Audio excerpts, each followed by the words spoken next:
Ini kisah para pejabat yang merendahkan dirinya, yang menghamba harta benda dan menjadikan negara dan rakyat sebagai sapi perah belaka. Saat kita semua menahan diri untuk melakukan ini dan itu, yalah beberapa politikus dan pejabat kita malah tetap bernafsu untuk nodong sana-sini, ngutil sana-sini. Saat kita semua mencoba bertahan di tengah badai, jungkir balik melanjutkan hidup saat semuanya begitu sulit, para politikus dan pejabat juga tetap berakrobat dengan anggaran. Entah berapa ratus ribu orang yang sudah di PHK, yang usahanya bangkrut, yang penghasilannya merosot.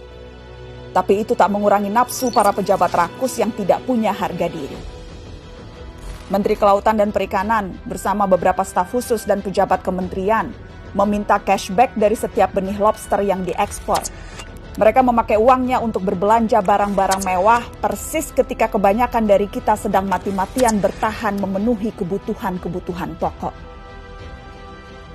Saat banyak orang kelimpungan mencari ruangan perawatan karena kamar-kamar rumah sakit sudah sesak dengan pasien COVID, Wali Kota Cimahi malah memperjualbelikan izin pembangunan rumah sakit. Dan yang lebih gila lagi, para pejabat Kementerian Sosial berikut dengan menterinya sekaligus, malah menodong para vendor dengan uang cashback. Mereka meminta Rp10.000 dari setiap paket bantuan sosial.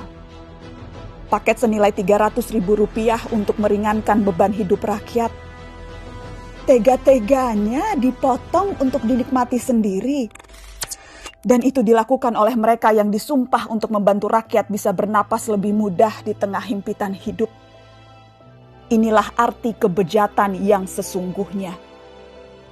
Ampun ya Allah. Sejak awal, dana triliunan rupiah yang digelontorkan dalam bentuk bantuan sosial memang rentan diselewengkan. Sudah banyak yang memprediksi potensi ini. Mungkin memang kita tidak kaget, tapi bukan berarti kita harus maklum, bukan berarti kita tidak boleh marah. Kasus-kasus korupsi di tengah pandemi membuktikan kompas moral para politikus dan pejabat kita memang sedang berada di titik terendah. Bahkan pandemi yang membunuh banyak orang, menyengsarakan banyak orang, tak membuat para pelaku menahan diri dari hasrat memperkaya diri sendiri. Pandemi justru menjadi peluang untuk menggarong lebih banyak. Kegentingan dan kedaruratan justru jadi ruang baru untuk bertindak lebih brutal, lebih banal, lebih ugal-ugalan, dan lebih tidak tahu malu.